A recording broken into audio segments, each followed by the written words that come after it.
Hello and welcome to Nerdarchy. For nerds, by nerds, I'm Nerdarchy Steve. Tonight we'll be playing some Cypher System RPG run by our illustrious Dungeon Master Steven Partridge. We also have Robin Miller in the house and Carlos Rivera as well. You can find links in the description to find them across the interwebs and check them out. I believe we're using Sirenscape tonight, so we have to say we're using Sirenscape. That's how it works, I believe. I've heard Steven say it a bunch of times.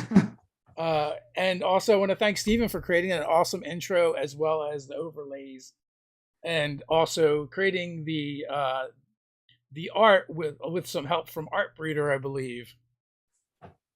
With that, I'm going to toss it to you, GM.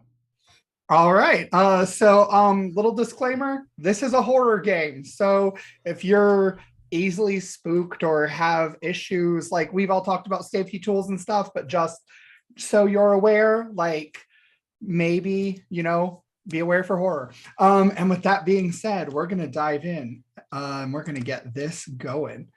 So first things first, I'm going to pull up my notes that I have here because I have some notes. And all right. All right. Indiana, the crossroads of America. Roads that wind labyrinthine through endless seas of corn occasionally lead to pockets of small town comfort. These oases wash all past sins away and remember all slights against them. Those born here often die here, and any that actually leave usually find themselves returning because Indiana holds a piece of them forever. Crossroads of America, indeed. Here, local folklore and legends paint anything that disrupts the quiet as an evil to be feared or an enemy to be faced. And people who disrupt the quiet learn better, or they are made quiet. In these small towns, the people are ever giving. They toil on family farms or in factories, trading blood and sweat for enough to get by. While corporate overlords claw at their pennies, still these people give. They give of themselves to church, and if not to church, then to friends and family. And if they don't give willingly, still they give. Outsiders can't be trusted, for outsiders only take. But those who live here give to their own. They give to the land. They give in hopes of reaping that which they've sown to the cornfields in the blue-black twilight. They hope to reap a land flowing with milk and honey, yet murk and mistrust bubble like oil, and the people drink rich and deep. Bremen is a small Indiana town, much like the others. Small, quaint, and always quiet. Beyond the city limits, strange and eerie calls echo in the night, calling to deaf ears. For if no one is around to hear it, does it ever exist? Bremen is a sleepy town. Things close at 8 and open at 9. And an hour before close, the autumn leaves blow in front of the local pizzeria, the Wooden Peel. Amidst the spicy waft of cheese and cloying scent of old carpet, a shadow looms. The Yoders, Bill and Linda, whisper in the corner, hushing tears after asking after their high school son, Keith, to no avail. Keith isn't the only one missing. Tariq Williams, the new football hopeful, vanished 2 days prior. We open on this pizzeria. And in the pizzeria, we meet an individual with scraggly red-brown hair, auburn really, skinny as a rail. Dave, can you tell us who we're looking at? All right, we're looking at Sticky Pete and his quote-unquote service animal, Gandalf the Grey, which is this giant gray Great Dane. He's decked out in his denim jacket with all kinds of patches on it: Slayer, Metallica, Megadeth, all the classic greats. And he's at the counter, ordering some pizza for him and Gandalf. And sitting at the bar just beside him is another sort of outcast among the town. Robin, tell us who we're looking at. Oh, Zachary Digger. He's very short. Like very short. He's probably about 5'4" and not getting any taller. He's got like kind of a curly mop on top, just a little bit of facial hair going on. Leaning on his arm with his elbow on the bar and just kind of like discussing in a quiet voice the test they were supposed to have today and how he did not study, and how he was really considering just lighting it on fire in the trash can instead. And able to overhear this conversation is a young man sitting at a table, possibly with a book, I'm not sure. Carlos, why don't you tell us what's going on? Yeah, so this is Leo Hernandez. He's wearing baggy clothes, his favorite bandana that he considers really, really lucky. But what happened, he's pouring over some books, 2 books at a time. Iron Man issue number 1 and his grandpa's book of monster-y type of thing. Just things that his grandpa wrote down from time to time. Okay. And lastly, we of course have a local football star in his own right, and also a bit of an outcast as well, sort of a mix in between. Ted, who is your character here with? So I'll be playing Matt Henderson, or Matthew Henderson, goes by Matt. He's the one who kind of walks the line in between outcast and, football, player. He's a running back, does pretty well, would tend to fall into that pretty boy angle, except, like Dave's character, he's got, the ripped up jeans and the metal t-shirt on. So his hair is probably tousled from, headbanging and what have you. And it's for that in this small, quiet town that this is not the type of music that these, people tend to listen to. So for that, it's kind of just like, keep it at a distance. On the field, celebrated, and is one of the guys. Off the field, get out of here, freak. And as the 4 of you enjoy your evening meal, you notice that almost quietly, an outsider, someone not from the town, slips in. A tall man, olive skin, mustache, and rather built to the point that he's filling out this suit pretty much like it's almost too small for him.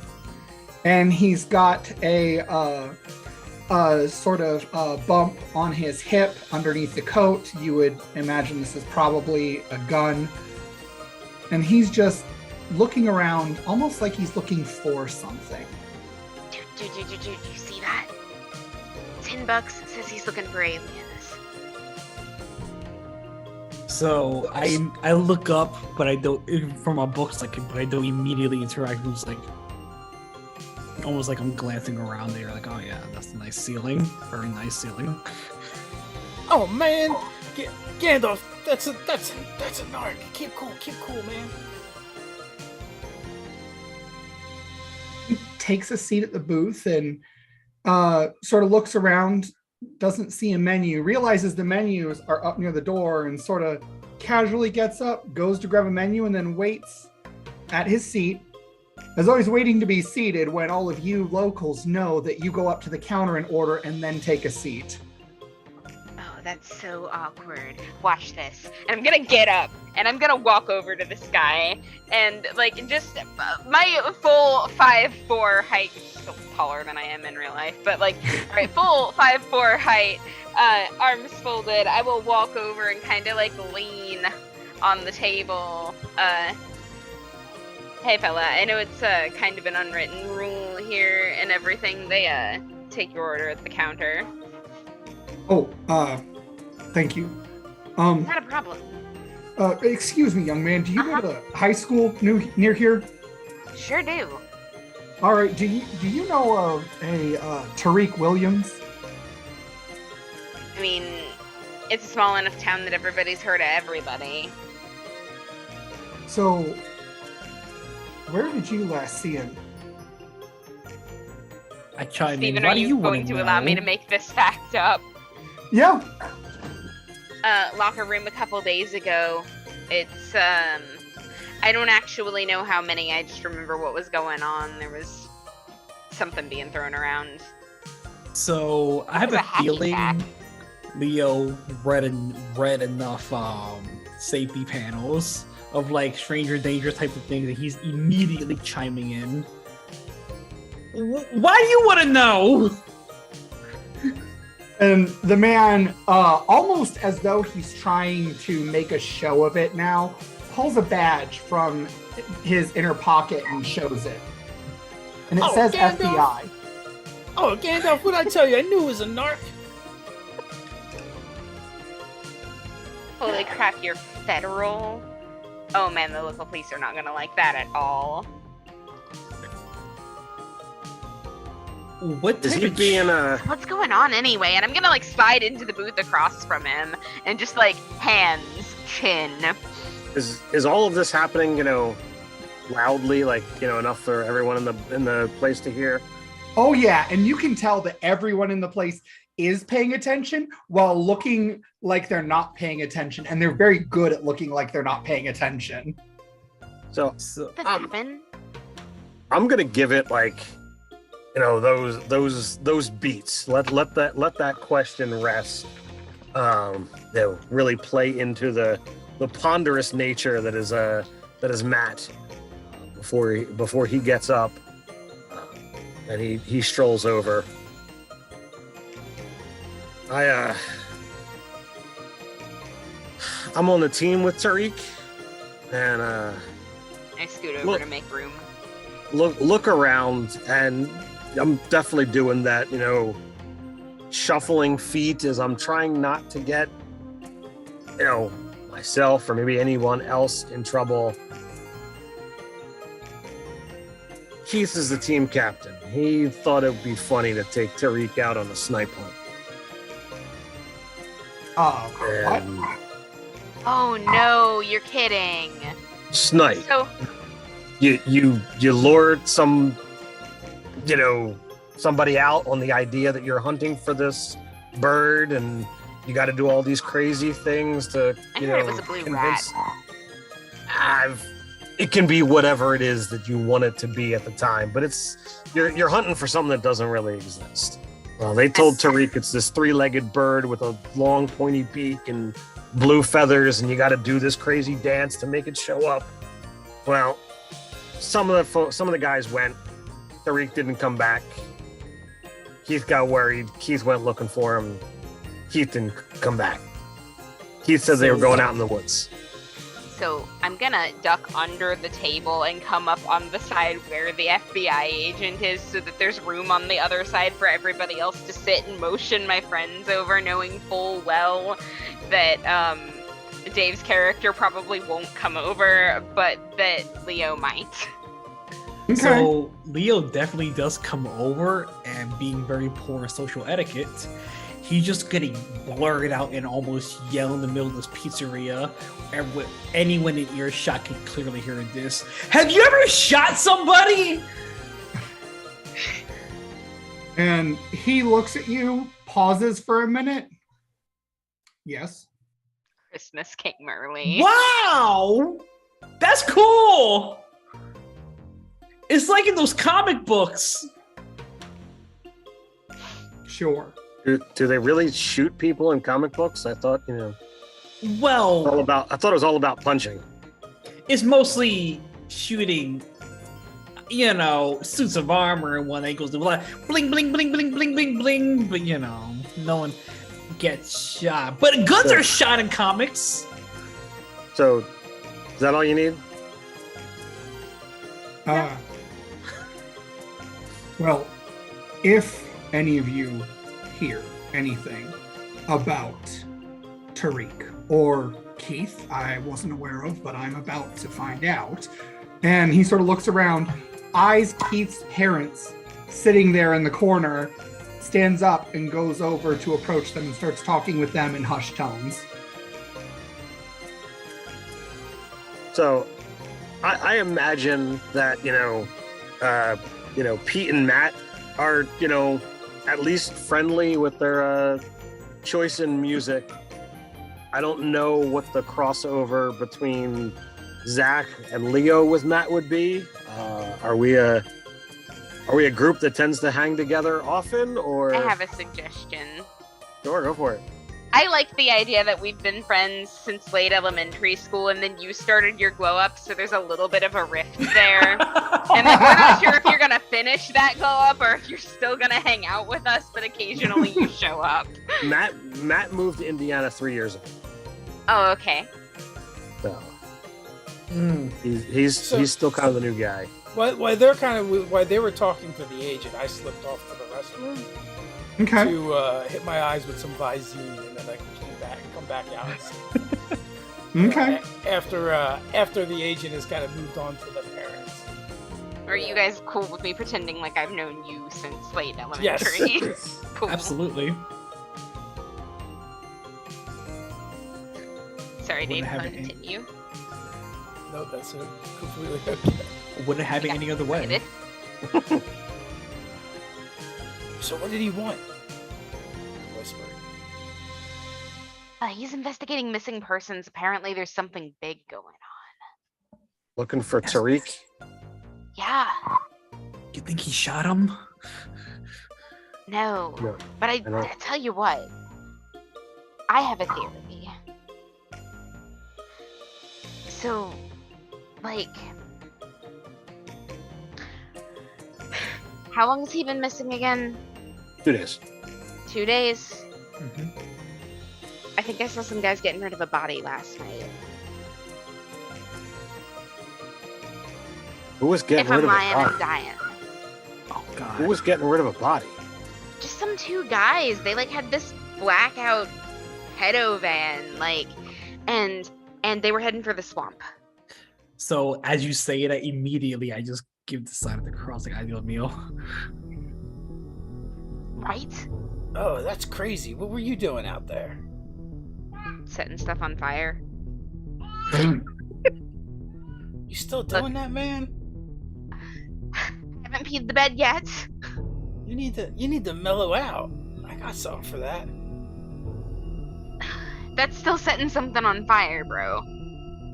Yeah, but it's more controlled. Well, I mean, it was pretty controlled out there, too. That's why I did it around the water. So, did they throw a body into the swamp? You're saying No, it looks like- no. They took it way out into the swamp. And the really fucking crazy thing about it is, right? Like, a couple minutes later, it was like the swamp was screaming. And I know that sounds fucking insane. And it kind of was. It was like the ground shook. And I didn't see those guys come back either. Oh man, that sounds bad. That sounds real bad. Yeah. Question, You are- is there a check that I can make using what that Zach described? To kind of just maybe recollect some stories my grandparents told me. Sure. Go ahead and make an intellect roll for obscure or occult lore. Got it. What is the? I have difficulty? mythology. Okay, yeah, that'll definitely apply. What's the difficulty? Your difficulty is going to be a 5. Ooh, so you're gonna need a 15. I rolled a 16. There you go. All right. No. So, Just remember, good sir, I am very new to the Cypher System, so please handhold baby me. Sure. oh yeah, So- sure thing. So real quick for you as well as anyone else that's not familiar with the Cypher System. So the difficulty number, when you look at what you're going to roll, it's going to be 3 times whatever that number is. So if a difficulty 5 means you need a total of 15 or higher. Now, if you're trained in a skill that you're trying to do, that brings it down a tier. So if you were trained in whatever that intelligence task would be, you would need a 12 or higher. You can then spend points out of your pool to bring it down even lower. As we are tier 1 characters, our effort is 1, so we could spend points to bring it down a further tier. Okay. So reduce it by another 3. Yep.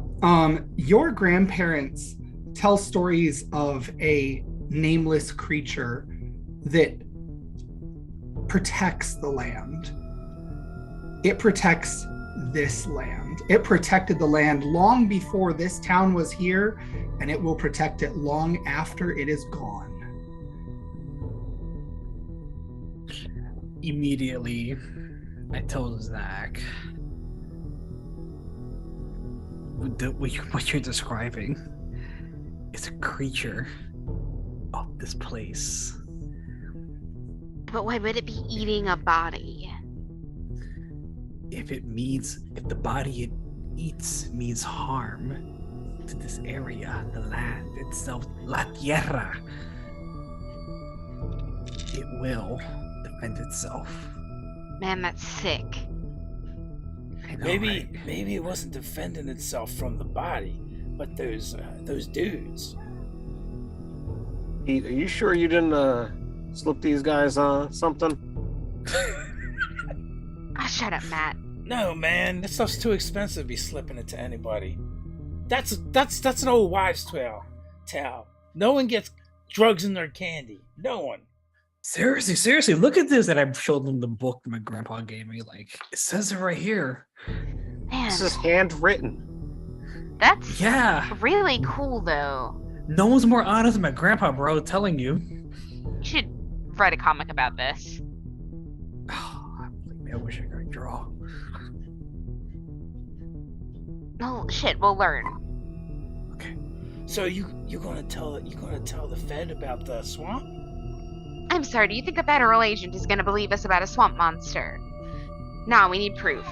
Well, I mean, you did see him dumping the body. Maybe you don't have to talk about the monster. Yeah, but It he seems also like- saw me hanging out with you, and do you think he thinks you're not stoned? Because he's gonna think I'm stoned too. Question. Nah, they can't tell. Can they tell? I don't know. Gandalf, what do you think? You're talking to your dog, mate. I always talk to Gandalf. What is the equivalent of an insight check? That'd be an intellect roll to determine someone's motive. So, while we're kind of like huddling up, discussing and emotional, because I'm kind of hop-heading my head out real fast to see the reaction of this investigator. So the investigator seems to be taking information from this tearful couple right now. And he's going about it very like by the book, it seems, or at least as far as you can tell from like movies and TV shows and stuff. So I guess without rolling, I can easily determine if I started talking about fairy tales and shit, he's gonna think I'm full of shit. Oh yeah, absolutely. Absolutely. The federal government is never going to believe that kind of stuff. I don't care what RPG you're playing. The FBI and fictional stuff. Yeah, you gather this guy would not take you seriously. He might actually think that you guys were stoned, and he might even bring you in for questioning about that, or maybe suspect you of being involved because you're stoned, because this is kind of like that height of like, you know, drug panic. I literally said to Zach, no dice. What I fucking thought, man. We need evidence. All right. So do you want to frickin' trek out there to where bodies are going missing? Hey, what's? I mean, I'm on the team with Tariq and Keys, but you know, off the field they treat me like crap regardless. Yeah, jocks are such dicks. Man, when what's you the- say it like that, man? it sounds fucking stupid.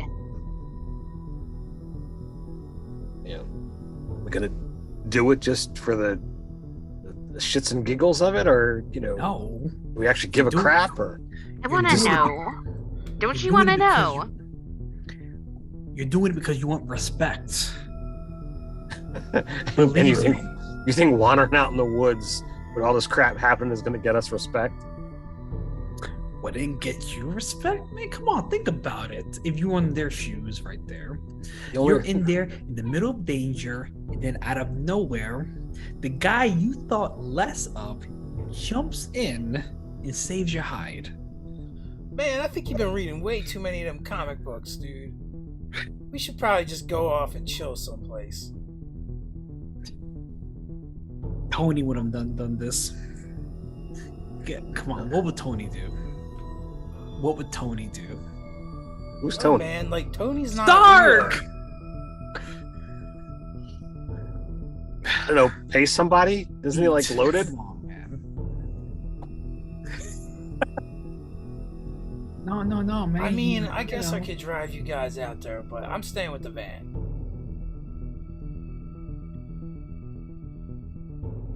What would it take for you to come with us? I don't know, actually man. go.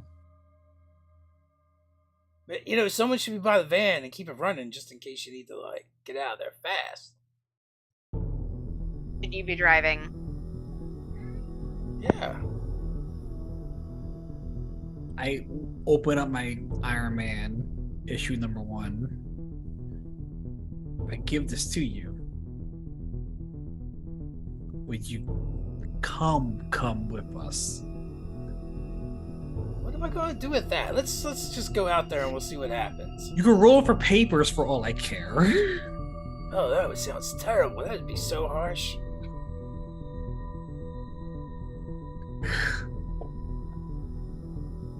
Right, Gandalf? He just... So whereabouts were you seeing stuff, Zach? Out by the swamp? Down by Leaper Park? How far away is that? Steven. It's just on the edge of town. So how do we play this? I mean, came here for whatever's. Seems like everybody's hanging out here. If we just kind of get up and go with this Fed looking over our shoulders, they're gonna look at us suspicious like. You don't think so, because people have been getting up and leaving and coming in. Like, this spot is actually about to close, because you guys have been here for about a half hour at this point. So there's about a half hour left till they close. But common courtesy in the town is you kind of leave a little early. You know, don't want to keep anybody from going home, that sort of thing. All right. I'll grab a handful of snacks, for the car ride. You know, whatever they've got that's made, and just cover it. Okay. Yeah, you can get some of this. You can get a sandwich. You can get some breadsticks. You can get some garlic bread with cheese. You can get this super thin crust pizza with like kind of bland tomato sauce, but like tons of cheese. Yeah, I'll grab a variety of stuff for the car ride. Okay. Yeah, you can get a little of everything. No issue. And you guys load up in the van and head out? Yep. All right, so everybody loads up in the vehicle, and you guys start headed out to Leaper The Park. Enigma machine. The Enigma machine. Except for it's like primer gray with like cancer spots. I dig that. I dig that. So you guys drive out to Leaper Park, and the first thing that Zach is going to notice is that the van is gone. The van, the black van that was there last night, is not there. And when you get out, because it's marshy and it's wet and like it's been raining off and on this whole week, there are only footprints leading out from where these van tracks are. And then there's more footprints, like there was another vehicle that came and somebody got in and took the van. Mm. That's pretty easy to determine. Oh man, I don't like the looks of this. This don't look good at all. I mean, come on. Do you believe that there's a swamp monster out here? Well, if there's no swamp Yes. monster, there's at least some guys carrying bodies and vans are getting stolen. I got a As you van. say I don't want my that- van stolen. As you say Oh my that, God. I'm literally giving the sign of the cross, like I don't know. I'm gonna like dig in my bag. Can I have a Polaroid? Like just Oh yeah, absolutely. yeah. I'm gonna like pull this out and like strap it around my neck, and I'm like, all right, I'm ready. Let's fucking go. Okay. Going on the wall, guys. On my Pepe Sylvia board that I would not be calling a Pepe. So on my conspiracy Pepe. board. There we go. All right. So are we able to have some like basic stuff like a flashlight here? Oh, absolutely. Yeah, absolutely. Like I imagine you guys probably would have, if you haven't already kind of packed up, then chances are there's some stuff lying around the van, right? Mm-hmm. I don't know. Maybe Dave can advise us as to how junky this van is on the inside, but I imagine there's probably at least like an emergency kit with a flashlight and stuff like that. Yeah, like there, one side of the van has like a small couch pressed up against the wall, and there's a rug that's been laid out. There's probably like a remnant or something. There's a bunch of posters, all over the inside of the van. And there's probably like a first aid kit and a flashlight. Can I also assume a hella amount of like fast food, junkery in there? Yeah. Okay. Extra more with some fries and bread and as you may or may not know, Matt Henderson, when he moved into town, his dad was wealthy, so he tends to try to piss off his dad by buying things. Now we know why we keep Matt around. Hell yeah. So I'll crank on the flashlight and start following the footsteps that are leaving where the van stopped. Yeah.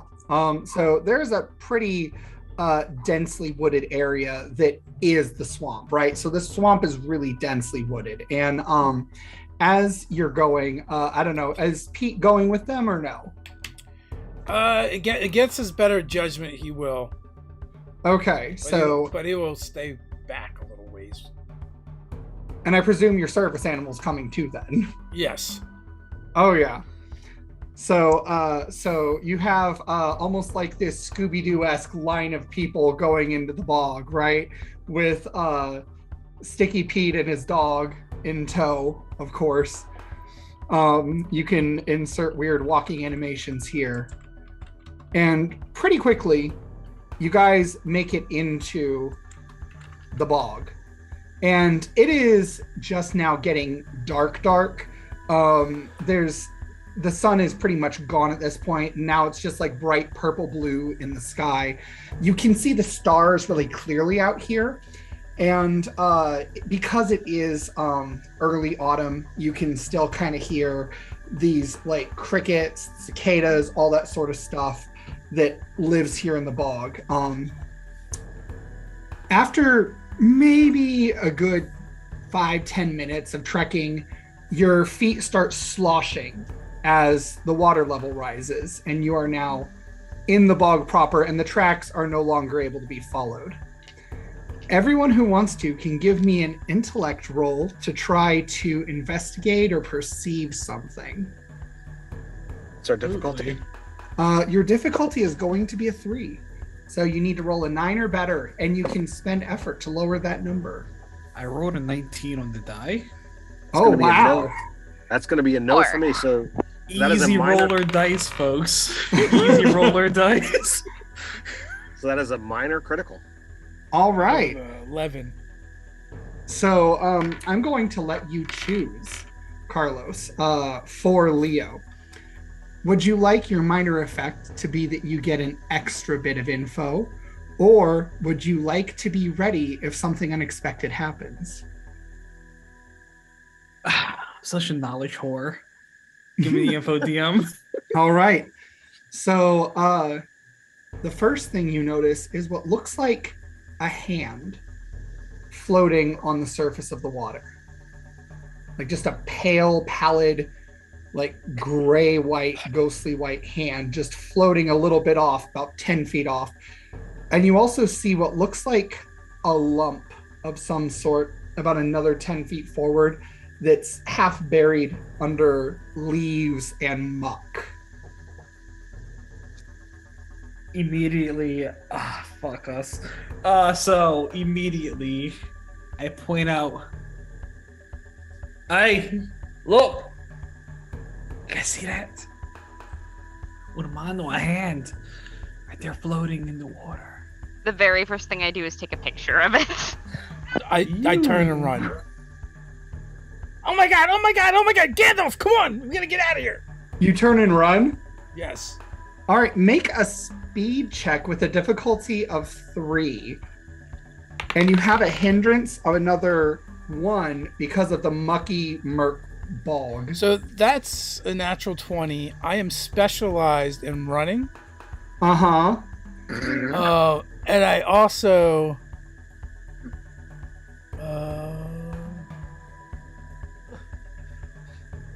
you're trained in any action to take any action taken to escape danger, flee from a dangerous situation, or wheedle your way out of trouble. Mm-hmm. Dave, you almost killed me on my chips with that, just saying. So, I have a question for you, Dave. Uh, I'm going to give you 2 options. You can either make this critical such that you run out of all the trouble and get completely out of the bog, or you can choose to run into a very specific trouble. me and Gandalf run into the trouble. Okay. So you run and you actually trip on this massive tree branch on your way out. And when you turn, you realize that the tree branch connects to this bigger log that has like another branch on the opposite side. And the whole thing almost looks like one of those desert skulls, just floating on the water. And with your natural 20, you also notice that it looks almost like there's this pile of muck or maybe a mountain of something that goes beneath the water that's sort of like this is resting on top of. Oh my god, it's the monster! And I scramble to my feet and continue trying to run away. Okay. So you continue trying to run away, and go ahead and give me another speed check. That is a 10 on the die. A 10 on the die. So you manage to get out of the forest entirely, and you get out because you succeeded in time to notice that there's another black van driving up this way, fast approaching your van. Oh, Gandalf, oh crap. I start flashing the flashlight at the swamp, like standing in front of the van trying to obscure. Okay. Like, the rest of you can see it. What a coward! He's already in his own car! That's my initial reaction. Not knowing that he's not actually in there. Thick. Was it only Leo that saw the hand? Or did everybody see the hand? Leo pointed out the hand. I took a picture of that too. Okay. Mhm. That drawn out. So I'm going to shine the flashlight at the hand. Okay. And that's when you see the body underneath the water as well. As You he see- sticks up a middle finger. The person seems to be wearing some sort of uniform, like a jumpsuit or something. Not like a prisoner, but almost more like a worker of some sort. And But not like a high school football jersey? no, this Okay. person is pretty big. And also, you notice that the kind of the big thing you notice is that the torso is ripped open, like the torso of the jacket, because the entire inside of the body has been ripped in two. And there's like, you can see the entrails all, like spilling into the swamp a little bit here. So, as I try to control myself from not throwing up, I'm just gonna, begin, not like all out, running. I'm just gonna begin backpedaling. Okay. Is there anything? Is there, from this distance, is there anything discernible about this jumpsuit that I can make out? Give me an intellect roll to investigate. No problem, sir. Difficulty 3. I rolled a 3. Okay, so you want to roll 3 times 3 as a 9, so you fail. So you can't really tell much about the jumpsuit. However, you do, while you're looking, the reason you don't notice much about the jumpsuit is because your eyes keep drifting to that lump, and you start to realize that that lump under the muck is a body bag. Oh no. Oh no. As I point that out, everyone else. Oh no. Body Click! Yeah. Yo, the FBI person gonna have a lot of stuff against you later. Oh, Lord. I mean, unless we bring this to him. We have proof now. We can leave. We have proof that there's a body out here, not about a swamp monster. I don't care if he finds the swamp monster or not. We gotta go. We can't stay here. Oh my god. Do you fucking see this? Matt, you think you can get it? What am I getting again? The What did we bag. get? I'm gonna get the body back. Yeah. That's tampering with the evidence, man. It's in the water. Believe me, if it's in the water, there's no way they can tell. There's a whole bunch of things in there already. Chemicals from power plants and whatnot. Oh my god, that's not how that And works. I'm gonna grab a stick and try to use that to pull the bag. Okay. And he's poking the body with the stick. All right, so you do it, and it's surprisingly light. It's full, but it's very light, and it doesn't move like there's a body in there. oh no. But there's something in there. Oh no. It's not chunky. It's very loose. It's almost like if it was full of Post-it notes, maybe? I'll pull to the edge. Okay. There you go, Leo. All yours. All right, thank you. With one of my safety pins that I have on me, I kind of unbuckle it off one of my baggy clothing, and I'm like trying to use it to help unzip things Okay. without putting my own fingerprints on it, Right. Yeah, you can do that. You can definitely do that.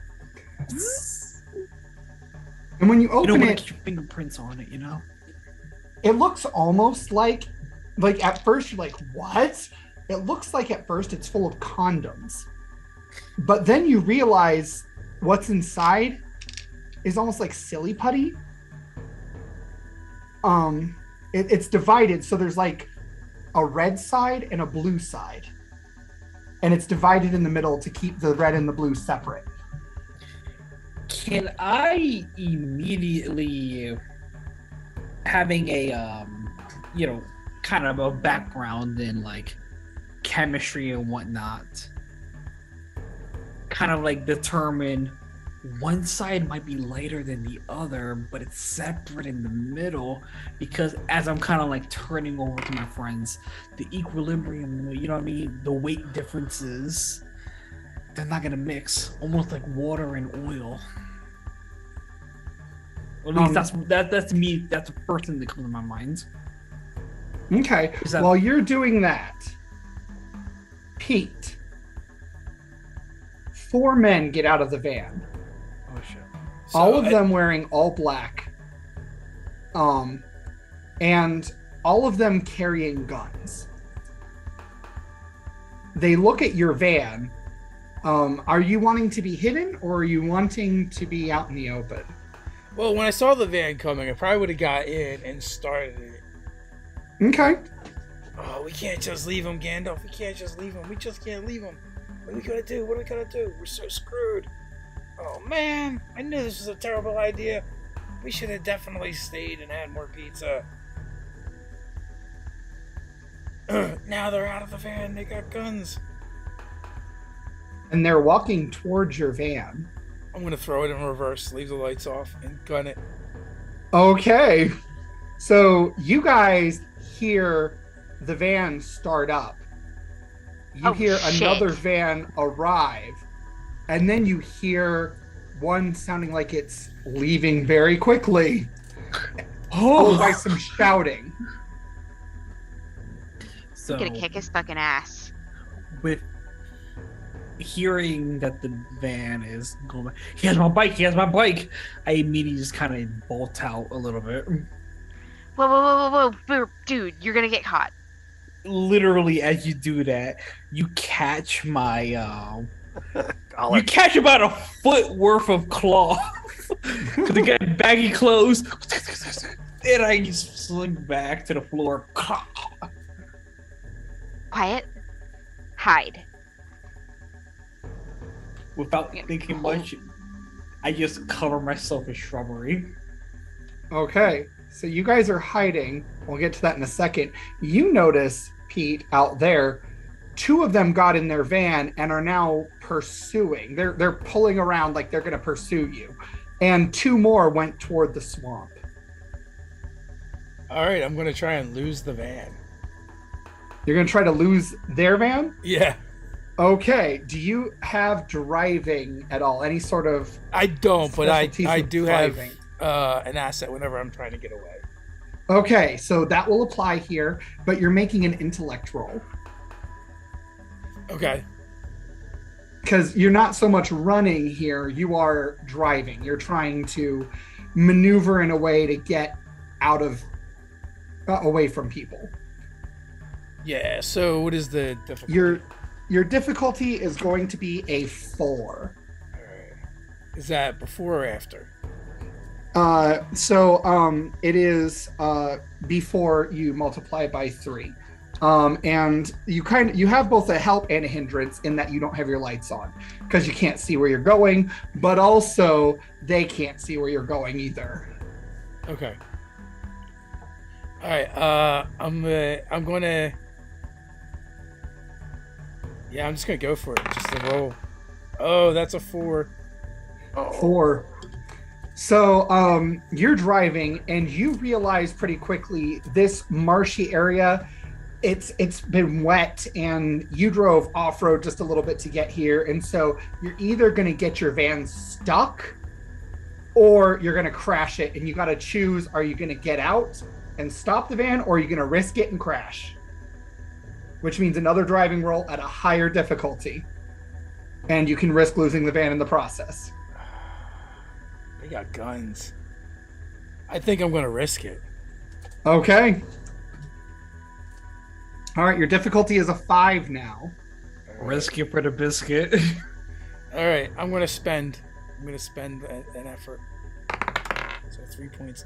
That's a nat 20. I'll be keeping them points. Okay.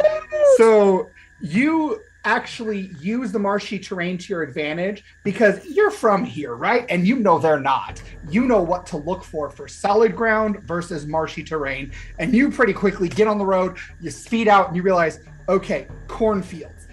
The roads here are so janked up. One road stops one place and it begins somewhere else. And they're like the same name. So you pretty quickly start zigzagging around so you can get back to the swamp, but lose them in the process. All right, I'll do that. So you guys hear the van speed away, both of them. And that's when you start seeing 2 bright yellow beams going back and forth through these trees. And you hear 2 sets of footprints and some grumbling.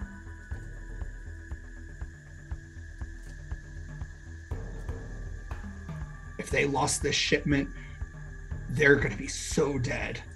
What do you mean, man? Like, they might be dead. They never came back. The boss is gonna kill them. The boss is gonna kill them. If they're not dead, or worse, the Fed's got them. You know there's a Fed walking around? They just continue their conversation. They start going toward where the I see what Zach is trying to do. Like trying to slowly push the camera away from his face. Do you let him? I mean, I'm not gonna fight him too hard. I don't want to get caught. Mm-hmm. And as they're wandering, anyone who wants to can make a intellect roll to perceive or notice something. And Boom, 19. Leo has a proficiency that I'm not going to tell you about. You have an edge that will help you. I don't know how much that edge is going to help me. I rolled a 2, good sir. Okay, well, the difficulty is a 3. So you still failed because yours goes down to a 2, which means you have to get a 6 or better. But the difficulty is a 3, so you got to get 9 or better. What did you get, Robin? What did Zach get? 19. 19, so that's a minor effect. So I'm going to let you choose. Do you want to be in an advantageous position to get a really good photo? Or would you rather get an extra piece of information? Are you asking me or You, Zach? the player. Whenever I'm asking these questions, it's you as the player. How do you want this narrative Okay, to go? I want the extra information. Zach would choose the photograph. Okay, so you and what did Matt get? I'm sorry. I was interrupted by a goblin over here and missed something. What am I rolling? You're rolling a difficulty 3 check to notice something. Oh, 17. Okay, so both of you notice that same branch that Pete first tripped on. And at first you think it's a trick of the light. But you hear this it's almost like a splash or something as these 2 like 20-foot long wings emerge from the water, covered and draped in vines and kelp. You see the branches start to creak and moan almost like a tree as they turn upwards like a head on a long spindly neck. And you see this body about 30 feet tall start rising behind these guys out of the water. And as you're going to take a picture, Zach, standing behind the monster, you see Tariq. I click. Yeah. Mm-hmm. So And he looks, he's fine. He's unharmed. He's muddy. He's muddy as hell, but he's fine. You know when you see, like, you know, in the movies where like silently someone is like smacking the person next and trying to get their attention? I'm totally doing that to Leo. And meanwhile, Pete and Gandalf, from where you're driving, you are almost up to the bog, and you start seeing what looks like the treetops themselves rising out of the bog. And that's when you start noticing these are actually like feathered wings draped in muck, just rising from the bog right near where your friends are. Oh man, Gandalf, what are we gonna do? It's out there. The monster, they're goners, right? And he just kind of does the thing where he just sits and tilts his head. Oh man, it's too dangerous. We can't go. Tilts it the other way. Really? Come on, we're gonna get killed. And do you want to share with us what he thinks he's hearing since you're by yourself? Well, I'm with the dog, so he's talking to the dog. Oh, okay. I wasn't sure if he's like actually hearing something or not. Oh, no. He's just like, the dog just keeps giving him these looks and making him feel guilty. Oh, okay. Yeah. Fine. And we will begin to try and stealthily move, back. But I'm going to leave the van running. Okay. What do the dudes do when this thing rises up out of the water? They don't notice. They haven't noticed shit. yet.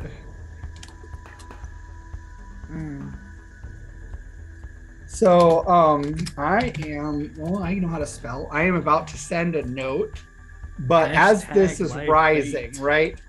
As this is rising, you realize they don't notice, and what's more, it almost looks briefly like Tariq has made eye contact with Zach.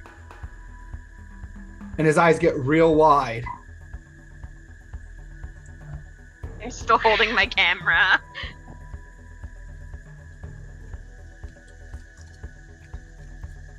I mean, if this is not a Polaroid moment, I don't know what is. I feel like it hasn't been long enough since the last picture popped out for me to click the button again. Mm-hmm. So, I'm just sitting here holding it with the picture hanging out of the bottom. As you're looking, you don't take the picture, right? Oh no, I absolutely did take the picture. Okay, you did take the picture. So the flash happens, and just this bright, and immediately both men turn, draw their guns, and I'm about 80% sure they're about to get eaten. one of them fires a gun. Yep. And okay. I need you to make a roll to defend, a speed check for me. The difficulty is a 3. Okay. All right. We gonna get lit up. 9. 9. That's it. Okay. So, Just you barely. You narrowly dodge. You actually feel the bullet graze your ear. I'm gone. I'm leaving. Goodbye. Okay, I need you to make a speed check. Difficulty 4. 16. 16. You are sloshing, and at one point your foot starts to get stuck in the mud, and you just keep going, and you're booking it. And You guys want to come with me? Let's go! Yo, I gotta turn on my AC. I'm gonna shove my camera in my bag and grab, like, a cherry bomb, light it, and just toss it back over my shoulder while I'm booking it out. Okay, you can go ahead and make an attack roll for that if you want. Who are you throwing it at? This is the dudes that were shooting at me. Okay, totally valid. 11. 11. All right, their difficulty to hit was a 3, so, you hit them.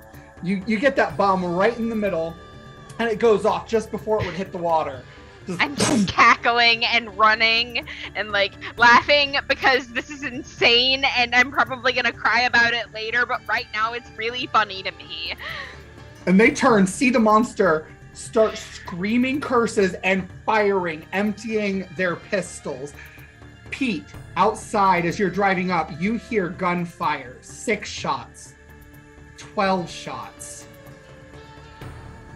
Just rapid succession, and you see a muck-covered Zach tumbling and stumbling from the tree line. Grab your shit, we gotta go! We out. I kind of spin the van Leo around. doing? I spin the van around and run to the back and open the back doors. Okay. So you jump out, you open the back doors. Leo and Matt are going to see as this creature reaches for one of these men. It grabs him up by his back. So he's kicking and screaming. You hear this blood-curdling, cursing, screaming, horrified voice as he just lets out this shriek as the wood opens up to reveal this like spiny, thorny mouth where the bottom actually comes open in two and almost wraps around and like crushes the rib cage and then tears it open. And then the monster throws it aside. The whole body, sploosh, in the water. In the middle of all this carnage,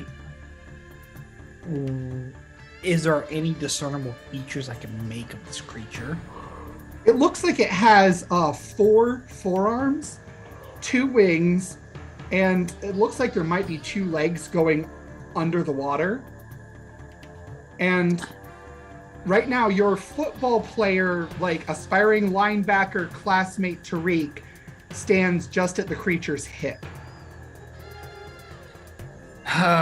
This is probably a bad time for kind of like a knowledge check, if you will. Mm-hmm. Is there anything? Can I make a check to see if there's anything that I've heard before about this? That'll be a difficulty 6, but go ahead. So, so that brings you down to a 5 because you have your ability, right? So you have to get a 15 or better. Thank you, sir. Yep. I got a 19. So you have heard of this. In fact, this is the creature that is referred to in your grandfather's book. That's why you know this. And you know that locals have at times, way long ago, and since it's been corrupted and twisted and everything, but they've called it a snipe at some point.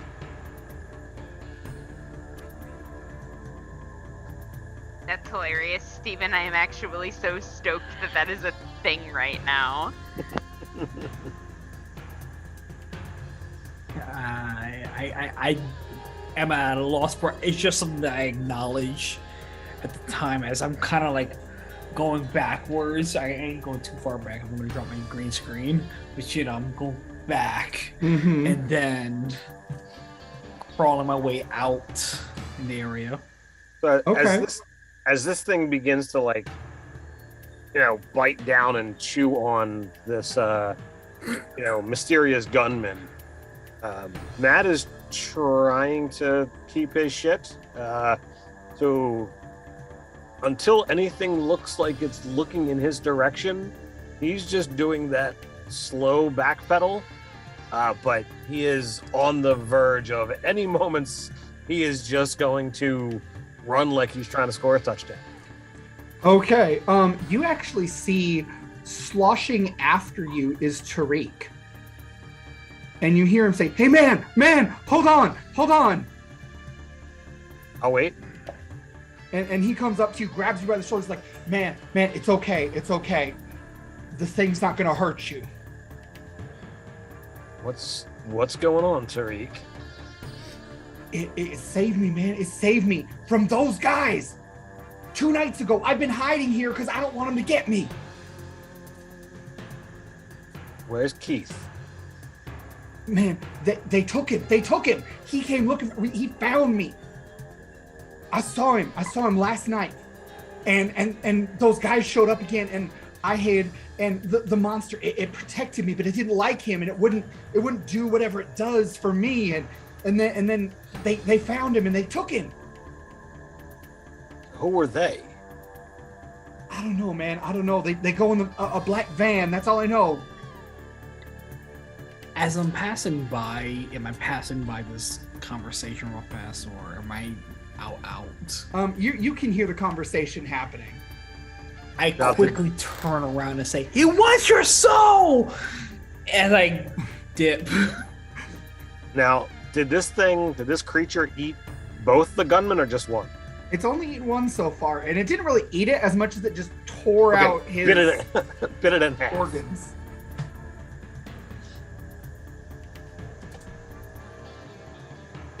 So we're good. I just kind of point behind me. I mean, if you want to, I don't know, man. They'll come for you. They've seen you now. They really haven't seen me. Do you want to ride back? Like, there are people looking for you. I don't know. I don't know, man. I don't know. They'll come for me. They know me. How do they know you? They saw my face. 2 of them went back. Last night when they took Keith. Yeah. I don't know what to do. I mean, Keith's parents are pretty upset. Came out here trying to find you or him. And he kind of waits. He's like, hold on, and he reaches in his pocket, and he produces what looks like a badge or a card or something. Okay. One of them had this. I can't read it. It's too dark out here. I put out my hand. And he'll hand you the card. Well, hell. Pete's got a ride. If you want out, you want to be away from this place and whatnot. And there's some Fed, looking around trying to figure out what's going on with the missing people. They might offer protection. I mean, not like that, but. All right, but you got to promise you're gonna hide me. Do what I can. All right. And you guys do see this monster as it reaches for the other person who's still clicking the empty gun and screaming. And it lifts him and just does the same thing again and throws him to the side. Now, does it look like whatever had happened to the dude in the jumpsuit? Oh, yeah. Absolutely. Zach, you get to the van. Because you were ahead of the others. So you get to the van where Pete is. Come Which on, is you, Zach, Rowan. get in. We gotta get out of here. No, I know. Yeah, I'm getting in the van. Like, is Leo right behind me? You see Leo and Matt actually paused for a minute, and now they're breaking the tree line, and they're accompanied by Tariq. Great, we can't leave without them. I'm extra special. Out. I'm out. I am so not here. I am so out. That's how out I am. Holding out a hand. All right. In the van, let's go. Hee-ho, we in there. And Hey, Tariq, good to have you back, man. As if I know you at all. who are you exactly? Uh-huh. Yeah, that's what I thought. Come on, we'll rescue you anyway. Tariq, Zach, Pete, Leo. Pete, Big fan. All right. Hi, everybody. And he turns around, and you see the monsters now breaking the tree line as well, climbing. So it's almost walking like a gorilla on 2 of these forearms, and the other 2 are Holy out. shit. And its wings are just furled at this point. Yeah, before they even shut the doors, I was already going. All right. So you are driving. I'm going to need probably Matt to make a speed check to try to get into the moving van. The difficulty is going to be well, are you flooring it, Pete? Well, I'm trying to wait until they get in. Okay, so like a 4. So if it Alright. helps at all, as I feel the van pulling up, I'm kind of like laying down and hunched over, kind of Okay. like All right, I am trained in running and climbing, so I don't know if that's going to bring this down any. It will. So a 3. Speed, I'm not spending because that's a 13. 13. All right, so you managed to make it into the van, and Tariq jumps in just after you, and all of you are now in the van. I need Pete to make a driving check. An intellect roll.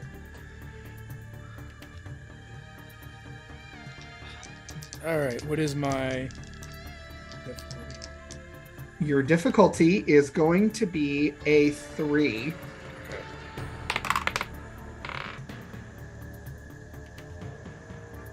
Well, that's a 4.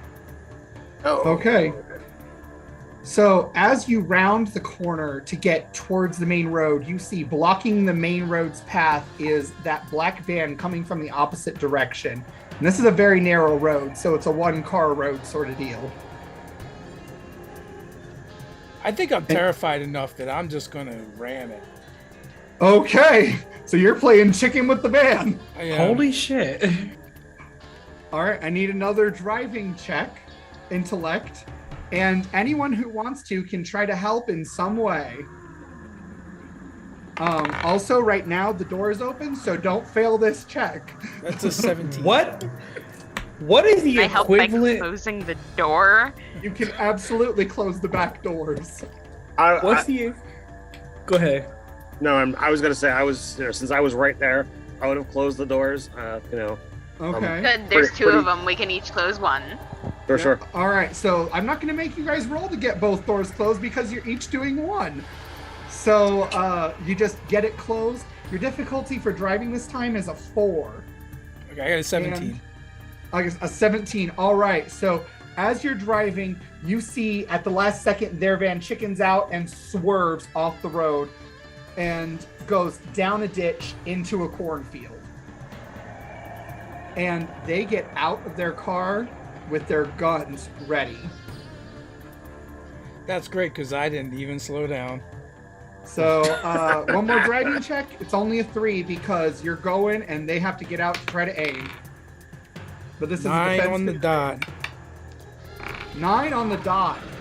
So you hear them fire twice, and one of them hits one of your tires, but it doesn't shred it. So you can still, you can still go on it. You can still get out of there, but your car is going to be slowed just a little bit. But not that it matters, they're crashed. Okay. You can see the monster is lumbering toward the cornfield at this point. And unless anybody has anything they want to do, you guys can in fact get back into town. Yes, please. All right. That is my plan. And anyone in the back can try to make an intellect roll to notice something as you're driving away.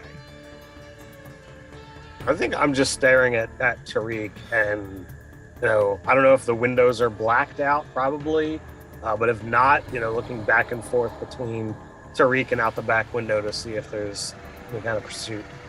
A nat 20. You nat 20. You don't even. I'm going to give you all the information now. You can see one of them pulls out what is an old school cell phone and is calling somebody and talking to them. And because you got that nat 20, you can read their lips. You can see they say 5 kids in a van with a dog. Shit. Guys, this is bad.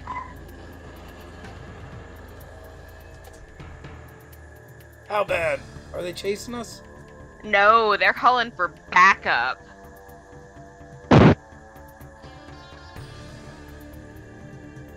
We need to ditch the van. We need to get somewhere else. What's the plan here? Well, Tariq wants to be, hidden. I don't know if anybody's still at the pizza joint. I was hoping to just pass Tariq off and kind of let it hang, see if anybody else responds. The pizza joint is closed at this point because it is well after 9 o'clock. Everything in the town is closed. You guys get into the main road and everything looks like a ghost town here. You can see some lights on in apartment buildings just overhead, but that's about it. Aside from a few cars here and there, not too many people are out tonight. And then by any chance, DM, is it Misty? It is mist in Misty. the area. Damn it! It always is Misty. And there's also a little bit of rain that's just started up. and you see a black van creeping on a side road toward the main road about 1 block ahead of you at the 1 out of 2 stoplights in the downtown area.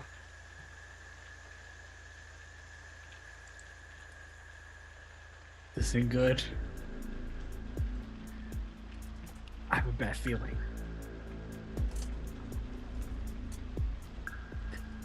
Oh man, they're gonna get us. Just like they got Keith.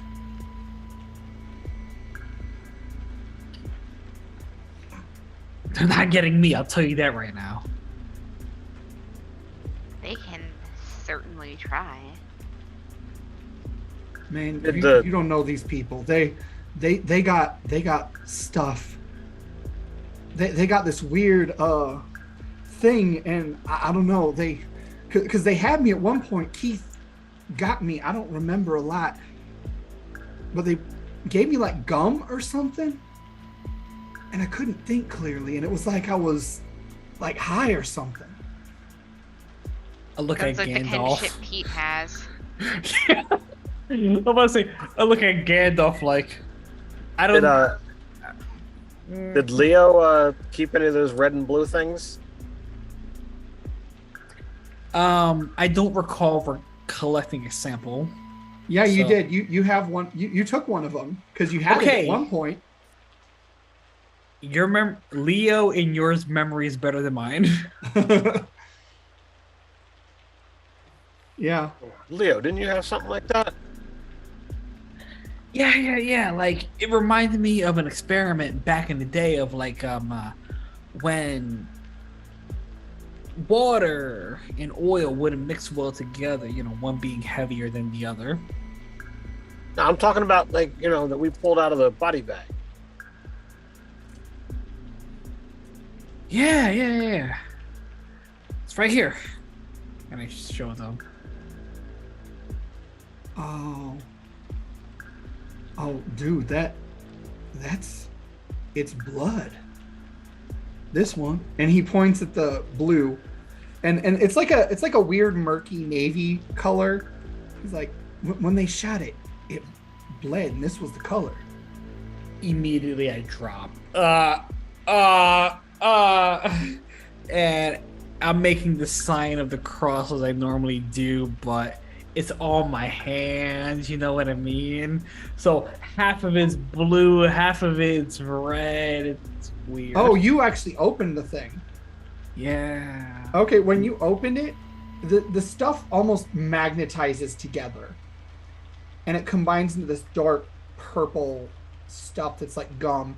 And you're wiping it and, you know, doing your cross, and as you do, you start to realize it burns. Like, it really burns. Like, it's burning your skin. Shit, I'm sorry, everybody. Oh! The fuck? I'm gonna like start digging through the van looking for wet wipes.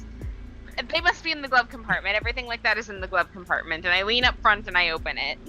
And I immediately just start running toward the storm drains, just kind of like, any sort of water that's coming in, I don't care how clean it is, splashing in my face, rubbing it in, anything that can just help me, but I'm assuming it's not coming to avail. The water makes it worse. Oh, The shit! water makes it burn more. And you find my sir. You find some wet naps from like a restaurant. Oh, so but like, can we tell the water is making it worse? Oh yeah, you can tell the water's making it worse, and you have some wet naps from the chicken place. And you're in the Fuck, glove we need milk. compartment. We need fucking milk, dude. Where's the like? Are we near a restaurant? Everything's closed. So I didn't ask if it was open. You are near a restaurant. There is a burger place and I would like to a fried attempt chicken to pick place. the fucking door. Okay, it's all glass doors. You can just break right in if you want. Yeah, but then somebody would know I did. Break You know what? I don't have the fucking time. All right, fine. I will light a Roman candle and Okay. set it on fire. Okay. hell yeah. So you light a Roman candle and you set this on fire. You break through. You are in the building and the alarm is blaring. That's great. I'm just gonna grab some milk and leave. All right, you grab some milk out of the fridge just behind the counter and you leave. Just dump it on his face.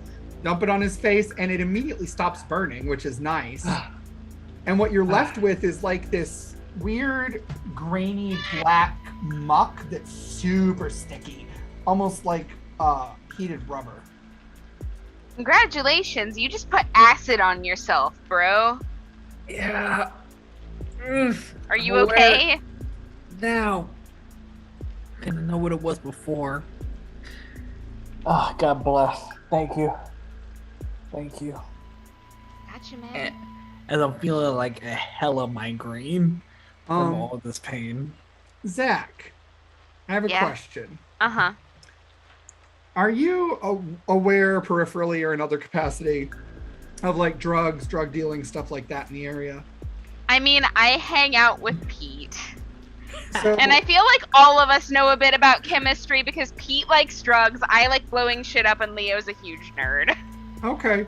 So you know that this packet that he used, this is exactly like what people have described as being what you get when you get this new street drug called tar. Mm-hmm. It's now, like why someone would put that in their fucking mouth, I couldn't tell ya. Yeah, man, that stuff is nasty. You gotta stay with the organic, natural stuff. You know, stuff that comes from Mother Nature.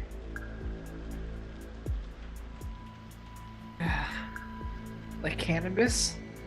That's exactly what he's talking about, man, yeah. Shrooms are good too, especially on pizza. Damn. Now I want a fucking pizza. We need to get out of here before somebody shows up for the store. In fact, someone does have pizza. As you say, damn, I want pizza. Matt holds up some of the stuff that I bought Matt, earlier. I knew there was a reason we kept you around. I take a slice of pizza and I start walking. I just casual as you please, like I didn't just blow the door up. Okay. And as everyone's heading forward, I just kind of bloop, fall face first from being like mentally and exhausted with all this pain going through with me. Someone bigger than me should pick him up. I keep walking. I grab him just literally over one shoulder.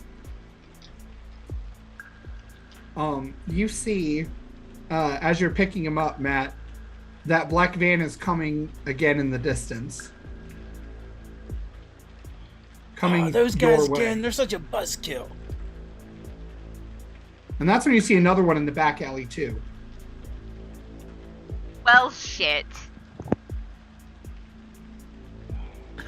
I start kind of having like a seizure on you. Like, Matt, Yeah, I'm out of ideas. Who's up? Is there another building around that we could break into?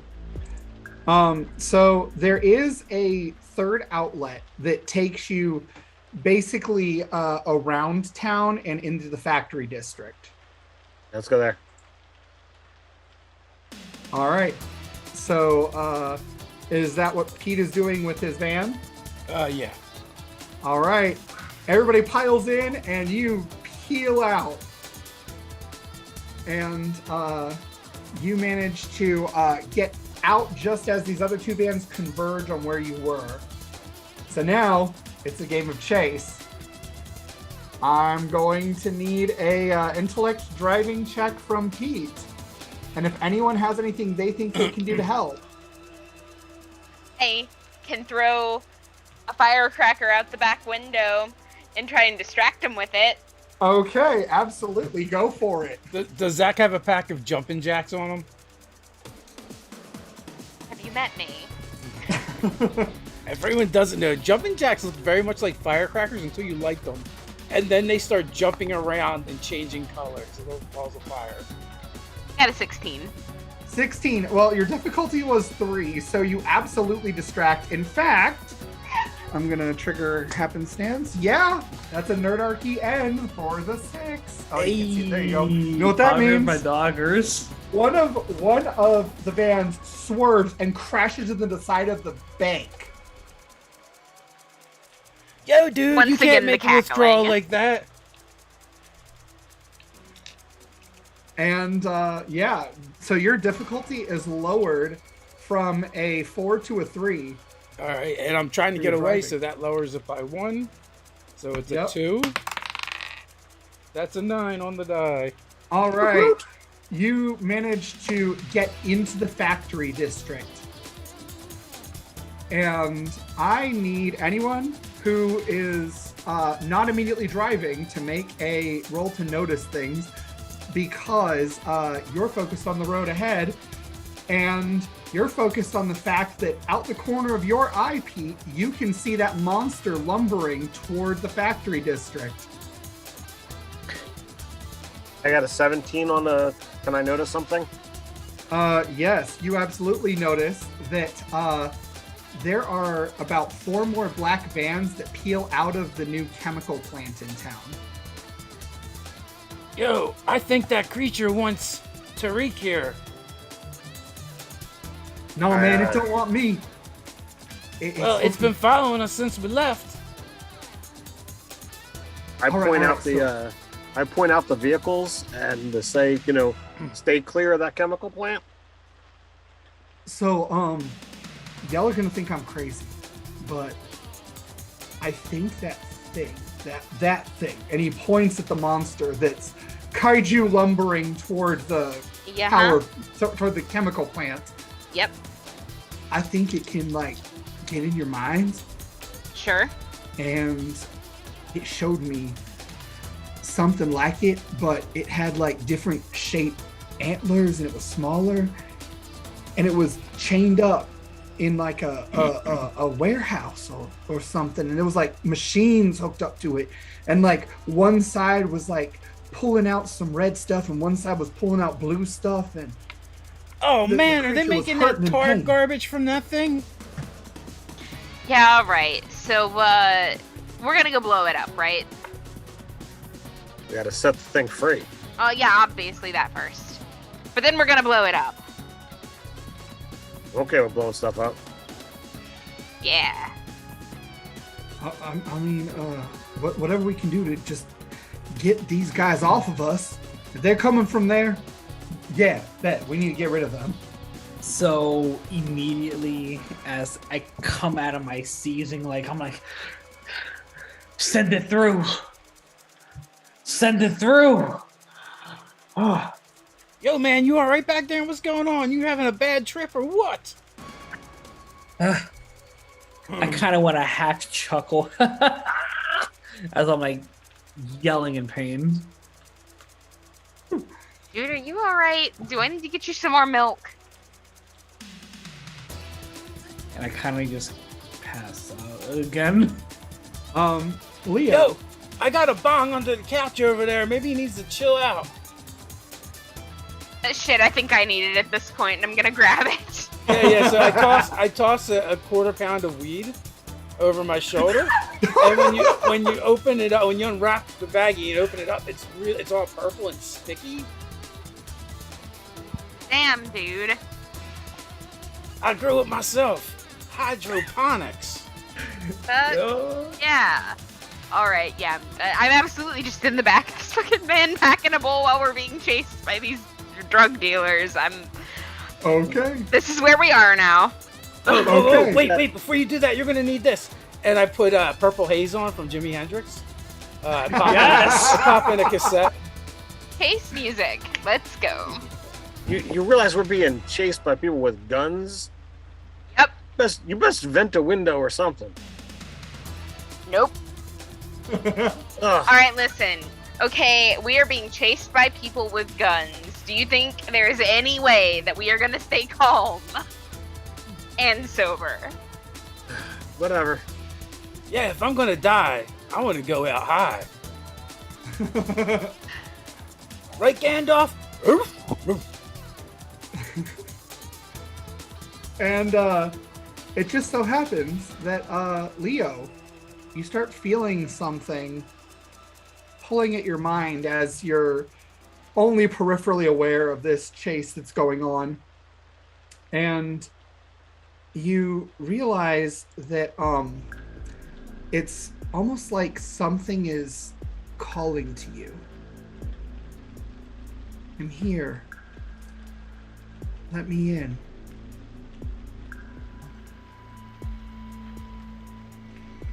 I kind of give way. It's less of words and more of feelings. And it's like if your feelings could be sensed through your ears, that's what you're getting right now. And you kind of let it in and you start seeing flashes. You see first that same image that Tariq described just moments ago. Then you see what looks like a person in a lab coat, and her glasses have a shine. You can't quite see her eyes, but you hear just like this distorted, like double-toned, echoing, distant voice say, "Take him to the holding cell. We'll deal with him later." And you see another vision that looks almost like you're from a very high perspective at this point, a very high up, like maybe 20 feet up. And you can see Keith as you would recognize him, though this entity doesn't seem to have a name or an identity for him. But you see Keith there, bound and gagged, being led by two men out of this big room with these machines. And all of a sudden you feel this pulse and you feel like you're having a heart attack, as it feels almost like you're getting a migraine at the same time, and just as it's thunderous and it's deafening, and you feel electric pain course through your whole body. You guys see Leo seize again, and you see that more of this blue and red pulls out of your shoulders into these clear glass tankards several feet high. And then and you're back in the van again, being chased by the whoever in the black vans. So I want to try and loop back and like loop around and try and lead them back towards the monster. Okay. Go ahead and give me a driving check with a difficulty of 3. All right. So 2 for you, because you're kind of trying to get away still. Well, how do you feel about a 3? A 3. Okay, we'll get there.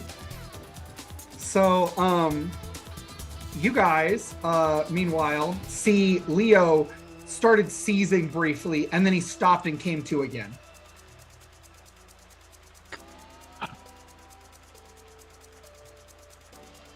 So I'll try to, like, I don't have anything first aid wise, but I'm gonna try to, see if I can get Leo back to his senses.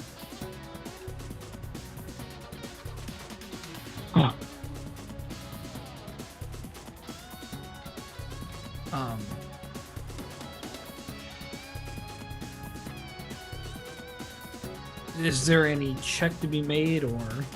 Nope, you're just fine. Oh, Lord. Oh, I'm back. As I feel like the hella biggest migraine I ever felt in my life, just like, I pass Leo the bong.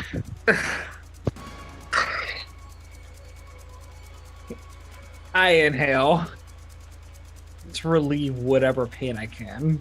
Just a And- pat. You have this calmness sort of just slowly washing over you, but also you, like, your senses are sort of like sharpening just a little bit, and you're really coming into your surroundings, realizing there are now 3 cars chasing you. I don't know if it was fantasy or fiction. What car, man? They went the other direction for some reason. Oh, this is probably not good. It's Sorry, very Good Good night, nice a plan. crush, though. What? I'm going to lead them back towards the monster. And as you turn around and turn this corner around the factory, you see the 4th car. And it is either going to smash directly into you, or you can crash through a chain fence. Go through the fence. All right, you crash through a chain fence, and you are now in the main parking area of this factory, the chemical plant. All right, everybody bail out. Yeah, we'll pull like right up to the doors, run out, and run into the building. Okay. The doors do seem to be unlocked because apparently they were just worried about getting people out into these vehicles, and they did not bother to close back up. But the gate out front is closed, so they must have figured they were secure that way. So, when we get into this building, can we shut the doors behind us and lock them? You can absolutely do that. I'm about to be a total little shit this way, yes. The doors are made of glass, though. Oh, They're like well, never metal mind. framed glass. Not even gonna bother. Let's go. Let's just go. Okay. So you're in a front lobby right now, and it's very nice. And it's about 20 feet up, and then there's this massive chandelier. Don't tell Anu. If you know, you know. Don't tell anyone. And you see the chandelier is actually currently lit, but it is the only light in this area. And you see there are 2 doors. One of them leads back into a factory sort of area, you're guessing, and the other looks like it leads maybe more to offices based on the door type, because one is like one of those crash bar doors, the other is a lot nicer. Offices means dead end, I think. Let's go the other way. Sticky Pete, just to remind you, you have a dog that can pick up scents. So depending on what you're looking for in here, you could probably find it pretty easy. Well, has Leo conveyed any of the information from his visions? And that's up to Leo. I absolutely did. So you had the pack of tar on you? Yeah. Let me see that. Maybe Gandalf can pick up a scent. Don't let it get too close, but yeah. And you do see the dog kind of winces a little bit as he sniffs it, but go ahead and roll your difficulty 3 check for me, Pete, for your scent.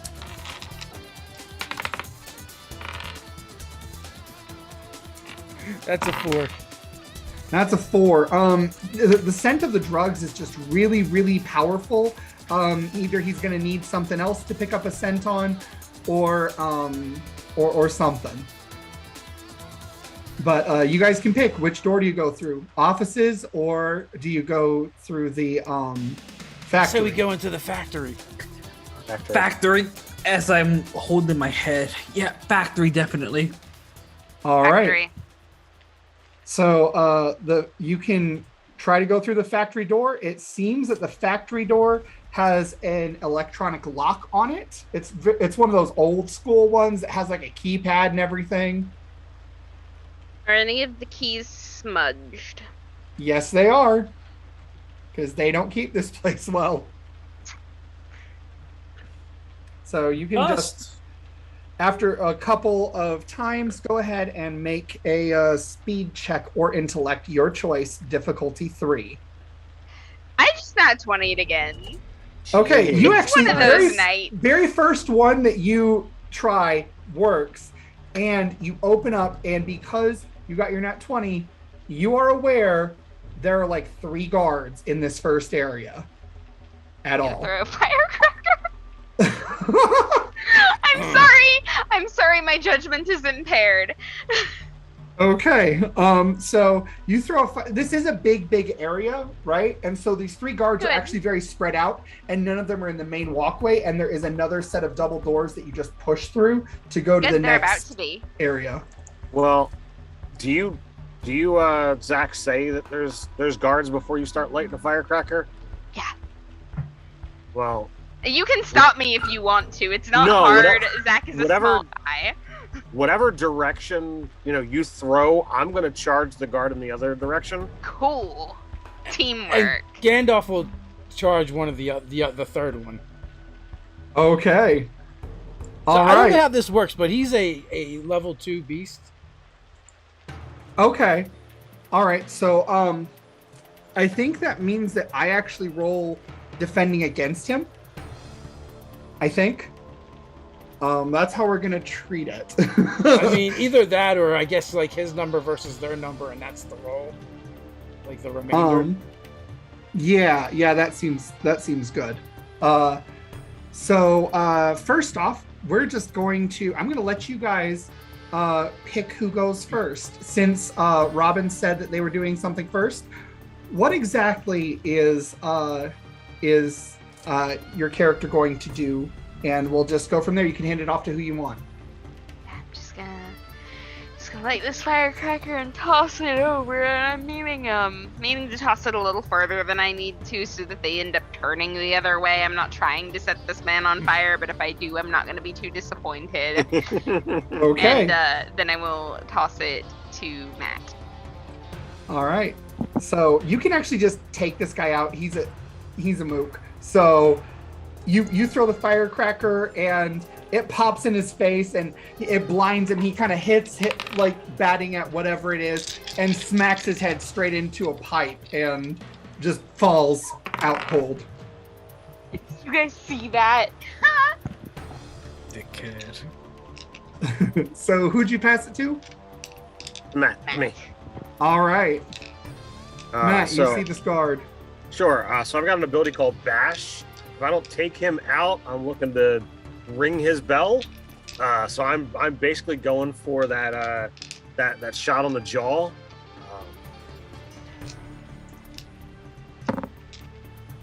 So that's 18. 18 will absolutely hit. So just describe how you take him out. It's just I ring his bell, hit him right on the jaw. His head smacked into the wall and slumps to the ground. All right, you got 2 guards out of 3, and who are you passing it to? Well, Gandalf is the only one still to go. All right, so Gandalf. Pete, what is Gandalf doing? He's charging, one of the remaining guard. Okay, so I will. That is not gonna work. So describe how Gandalf takes out this guard. So he just, this dog weighs like 160 pounds, and just charges and hits him square in the chest and starts mauling him. Okay, so you hear this guy start shouting and screaming. It's echoing through the building, and these walls, because they're all concrete, big open spaces, it really carries. And pretty soon he stops screaming. And you guys can now see there is actually another set of doors off to the side, to the left, which leads to an elevator, like a big service elevator sort of thing. Do we So there's either that or the double doors further in. Let's go down the elevator. Maybe we can hide down there. We're not looking to hide. We're looking to free this creature and set this place on fire, right? Isn't that what Zach wanted to do? Zach wants to set everything on fire. Yeah. I'm not sorry. You know what? On that note, I hand Zach my flare. Okay. Thank you. I think you might have more use than You good? As yeah, I'm good. Well, which way do we think, if you want to find the creature, free the baby creature, which way do you think it is? Immediately, right?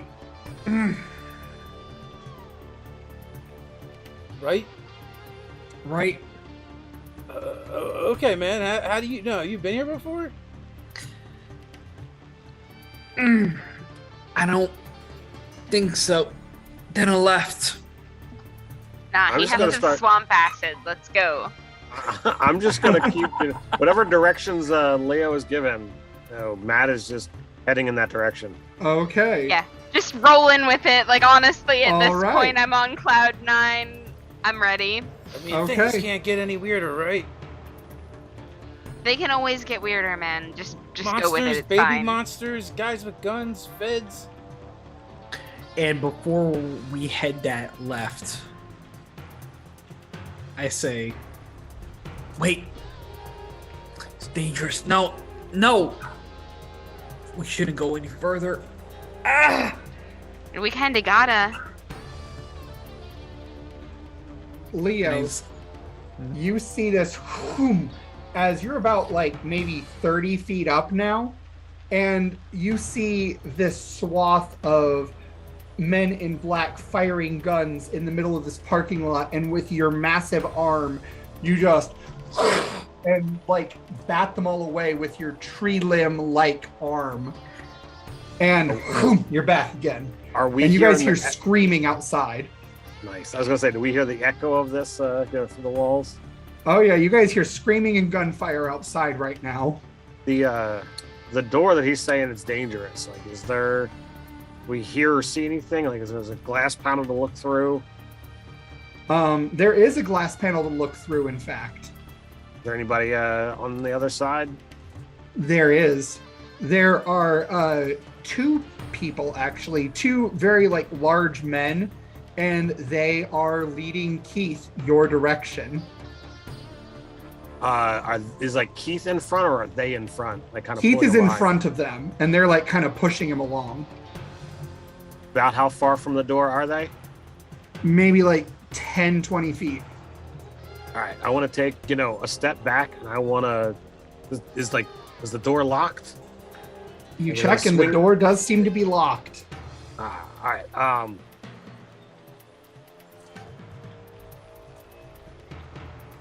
I'm gonna kind of like signal everybody, like, take a step back. There's people heading this way, and Yeah, I we want to get like, back around the corner then. I want to step to like see how the door opens, and I want to step to the inside of it, so that when somebody comes through, not Keith, but one of the other two, that I can immediately launch at them. Okay. All right. So, so you can hear the voices as you hear gunfire sort of happening in the lobby at this point. You're not sure what's going on with all that. But you do hear these voices from these two men, and one of them asks the other one, "Man, why don't we just off him and take him out there?" And the other one's like, "Well, you heard what the doctor said. We got to just follow her orders right now." And they open up the door, and you see Matt sort of Keith notices you, Matt. And I need you to make a speed stealth roll as he starts trying to talk to you. What is my difficulty? Your difficulty is going to be a 3. We're all right. I'm gonna spend points, even though this is super expensive. Didn't need to. I was a 17 on the die. All right. Well, you guys see from your hiding places that Matt was noticed by Keith, and Keith starts looking right where Matt is, like he's shaking his head, trying to say something to him. And the people look, and you notice that they don't seem to quite see Matt. The door opens, and one of them has a gun at the ready. What are you doing, Matt? Oh, You have the upper hand here. knife right to the dude holding the gun's throat. Okay, Knife so hand, if you will. difficulty 3, make that attack roll. That's a 15. All right, just describe how you take this guy out. It's total, Hassan chop, karate chop right to the neck. Okay. Shit. It's 5 damage. All right, yeah, he just is instantly dead. Instantly. And the other guy is reaching for his gun at this point. Who you passing it to? Whoever wants to go. Who's up? Who wants something? Gandalf will bolt around the corner. No, buddy, don't do it, man. You're gonna die. Come back. Okay, Gandalf is going for the guy. Make that roll. Or no, I make the roll. I'm sorry. That is going to succeed.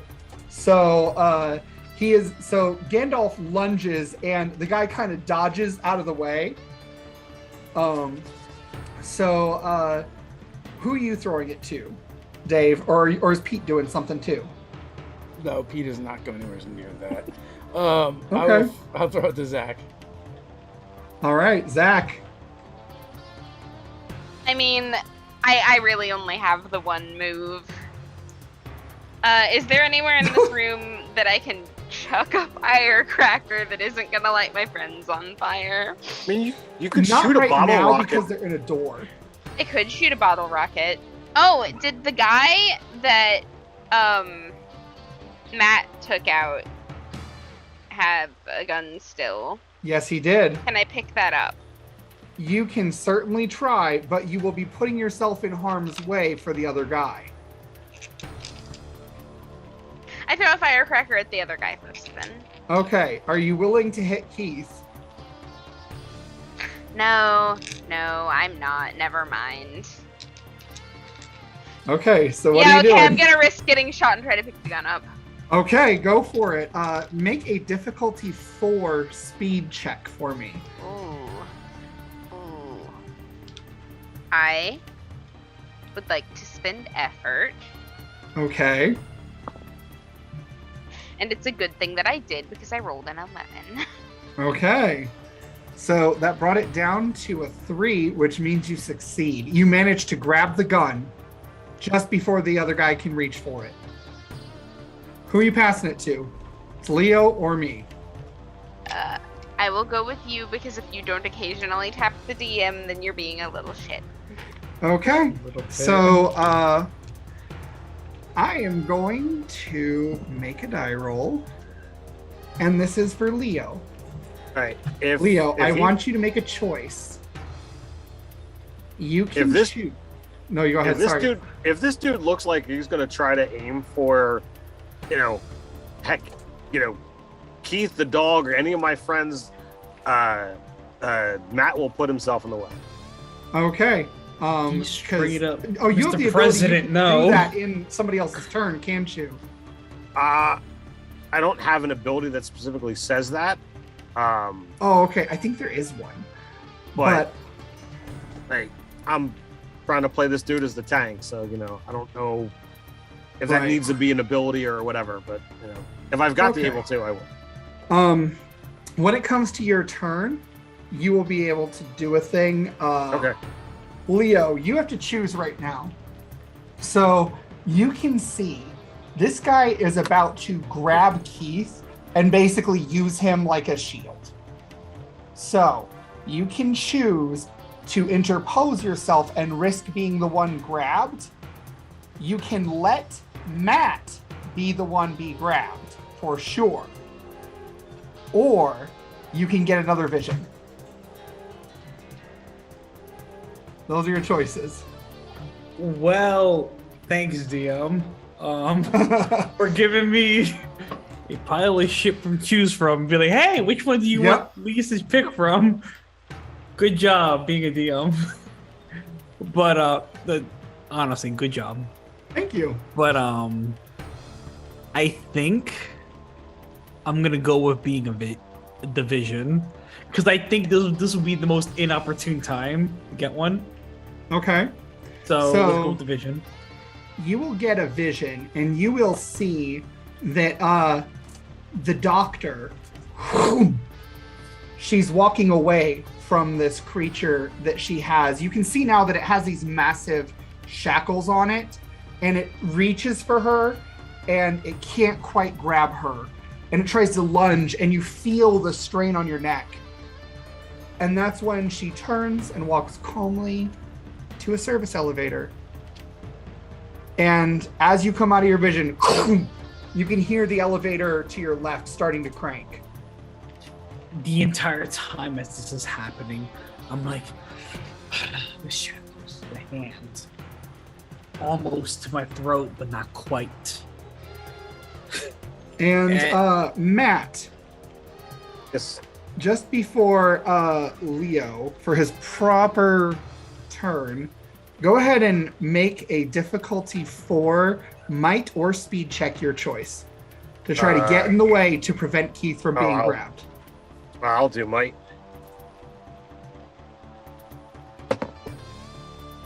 So I'm trained in might defense. So that would bring it down to a 9. I rolled a 10. All right, you rolled a 10. And so you manage to get in the way, and this guy grabs hold of you as he lunges for Keith, and you kind of like nudge him out of the way, and he grabs hold of you now instead. So this guy has you, but he's got you and not your friend. And you can make a check with intellect to notice something, since you're now in the doorway and you're kind of half in the other room. That's a 7. So probably no. 7. Okay. You do see that the other service elevator in this other room is also moving. Okay. So both service elevators are going at the same time. And with that, we're going to go to Leo properly. So you had this vision. It took literally a split second to get it. What are you doing? Immediately, I'm just rambling on to whoever's listening about this as I'm making my way towards the elevator. Okay. So you make your way towards the elevator.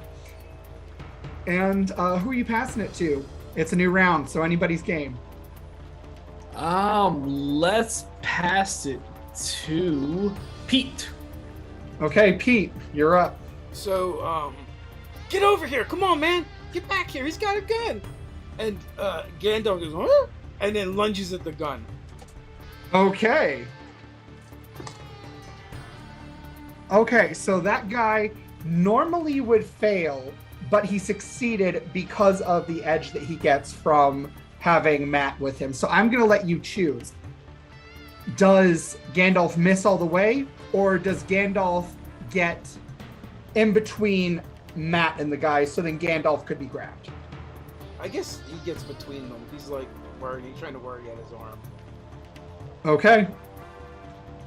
All right. So Gandalf is now in between you both, Matt, and barking. And what are you? Who are you going to pass it to, Pete? I'll give it to Matt since he's right up there. All right. All right. So since the dog is kind of getting in the way, I'm just kind of like gonna do a quick sidestep, and anytime an adult is attacking a kid, the kid's got one basic move. I'm gonna kick him in the nuts. Okay. So your difficulty is increased to a 4 because you want to not hit Gandalf. Sure. Who's kind of in between you. So I'm going for a bash. This would be appropriate to have him dazed. Oh yeah.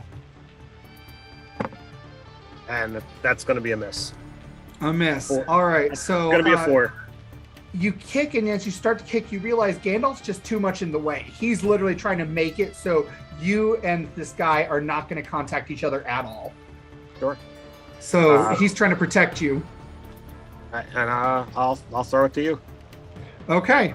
So the man grabs Gandalf instead of you because the dog is just a problem. And he starts to reach for his firearm, and he realizes he has the dog by his shooting hand because he just grabbed the dog with his default dominant hand. So he can't quite get to his gun, but he's going to be able to next time. Additionally, Leo, the elevator opens up as it arrives, and you see the federal agent standing there in front of you. What are you doing here? I immediately start rambling off every single nuance and kind of like, vision he's ever had. It is so incoherent, but I'm just, if it makes sense to him or not, just rambling off like kind of like a madman. Okay. So he just grabs, he's like, kid, you got to get out of here. There's something big going down here, and I think I've got it figured out. We got to go. And he looks and sees the others. He's like, the hell? And he sees all the other kids fighting the guard. The other service elevator opens, and Matt, you can see the doctor coming out of that one. in this other room. She sees you, makes eye contact, draws a gun. Make a defense roll. Speed defense. Difficulty of 4.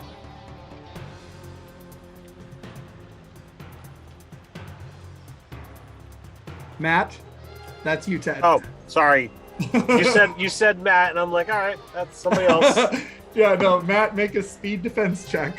right. Yes, Mr. Mercer, please roll. So same exact result. I'm trained in speed defense, so that would bring it down to a 9. I roll a 10. All right, so you dodge out of the way. Oh, shoot. I'm going to need you to make a difficulty 4 defense check for Gandalf as well, because he's in between too. Okay. That's an 18 on the die. 18. All right. Gandalf also sort of like, he's been grabbed. The other guy is reaching for his gun, so he kind of tosses Gandalf to the side just in time. And yeah, Does he get shot? he gets shot. Yeah. So you see Gandalf gets thrown to the side, and right where Gandalf's head was, the bullet lands right in the guy's chest. And he just kind of stares for a minute. So And was then he that by, falls forward. and that was into- by the doctor who shot him? Yeah, the doctor shot him. And yeah. And you see on the floor, poor Keith is just struggling to try to free himself any way he can, and he is really failing. Now, is Tariq with us as well, or is Tariq like hiding back somewhere else? Tariq was hiding way back in the lobby, Okay, where the gunshots were, mind you, sure. because there were gunshots back there too. So at this point, I'm going to pass it off to, I think I'm going to pass it to Leo.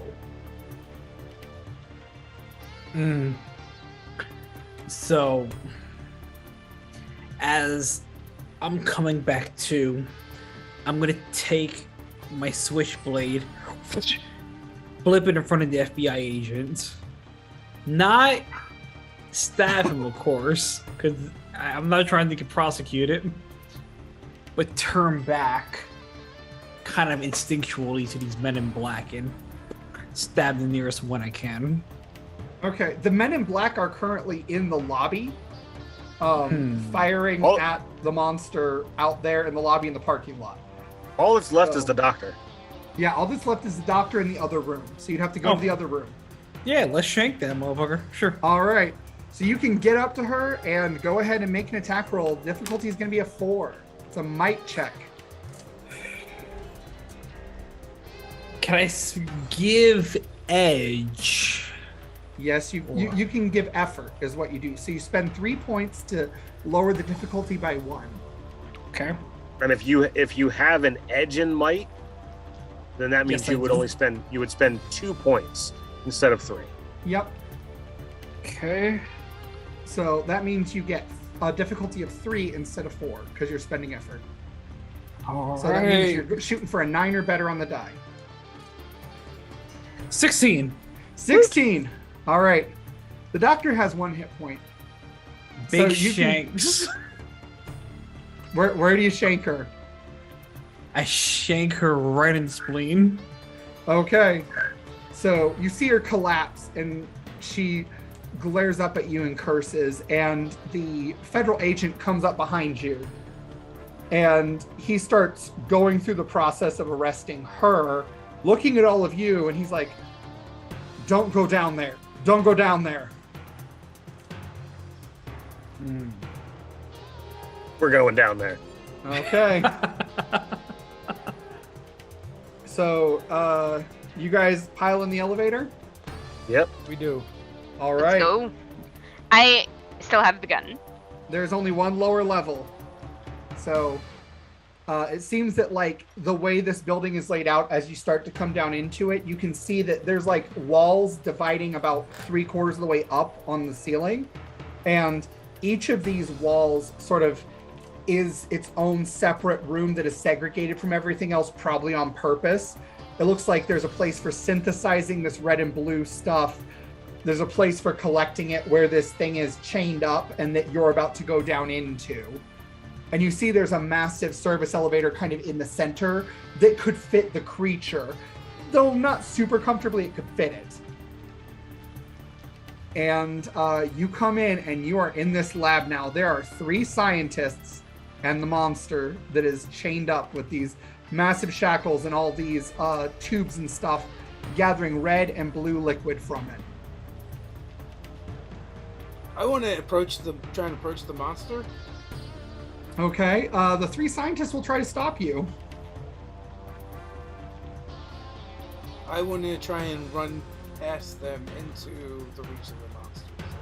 So Okay, make a speed check. Difficulty 3. These are hard.